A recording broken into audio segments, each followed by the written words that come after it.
কাকিমা তুমি ব্রাশ দিয়ে জুতো পরিষ্কার করতেছো? হ্যাঁ, তো কি হয়েছে? এই ভিডিওটা দেখো।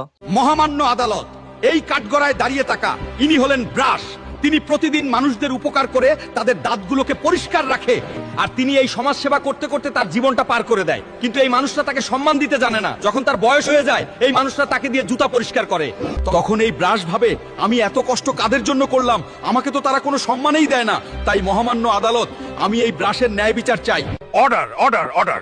যেহেতু এই ব্রাশ মানুষের উপকার করেও তার সম্মান পায় নাই, তাই তার কাছ থেকে শুনি তিনি কি কি সম্মান চায়। ব্রাশ বলেন আপনি।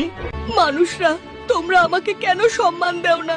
একটু চিন্তা করে দেখো, আমি না থাকলে তোমাদের দাঁতের কি হতো? প্লিজ আমাকে দিয়ে আর জুতা পরিষ্কার করো না, প্লিজ। আমার খুব কষ্ট হয় তখন। আর কোনোদিন ব্রাশ দিয়ে জুতো পরিষ্কার করবো নি।